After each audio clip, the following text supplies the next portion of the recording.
حدثنا أبو اليمان قال أخبرنا شعيب عن الزهري قال أخبرني أنس بن مالك الأنصاري وكان تبع النبي صلى الله عليه وسلم وخدمه وصحبه أن أبا بكر كان يصلي لهم في وجع النبي صلى الله عليه وسلم الذي توفي فيه، حتى إذا كان يوم الاثنين وهم صفوف في الصلاة فكشف النبي صلى الله عليه وسلم ستر الحجرة ينظر إلينا وهو قائم كأن وجهه ورقة مصحف، ثم تبسم يضحك، فهممنا أن نفتتن من الفرح برؤية النبي صلى الله عليه وسلم، فنكص أبو بكر على عقبيه ليصل الصف، وظن أن النبي صلى الله عليه وسلم خارج إلى الصلاة، فأشار إلينا النبي صلى الله عليه وسلم أن أتموا صلاتكم وأرخى الستر، فتوفي من يومه۔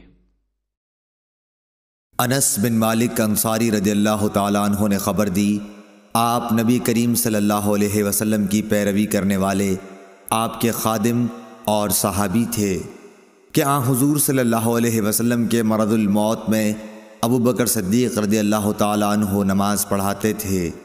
پیر کے دن جب لوگ نماز میں صف باندھے کھڑے ہوئے تھے تو حضور صلی اللہ علیہ وسلم حجرے کا پردہ ہٹائے کھڑے ہوئے ہماری طرف دیکھ رہے تھے۔ آپ کا چہرہ مبارک حسن و جمال اور صفائی میں گویا مصحف کا ورق تھا۔ آپ مسکرا کر ہنسنے لگے۔ ہمیں اتنی خوشی ہوئی کہ خطرہ ہو گیا کہ کہیں ہم سب آپ کو دیکھنے ہی میں نہ مشغول ہو جائیں اور نماز توڑ دیں۔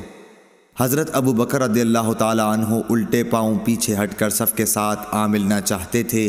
انہوں نے سمجھا کہ نبی صلی اللہ علیہ وسلم نماز کے لیے تشریف لا رہے ہیں، لیکن آپ نے ہمیں اشارہ کیا کہ نماز پوری کر لو۔ پھر آپ نے پردہ ڈال دیا، بس حضرت صلی اللہ علیہ وسلم کی وفات اسی دن ہو گئی۔ اِنَّ لِلَّهِ وَإِنَّ إِلَيْهِ رَاجِعُونَ۔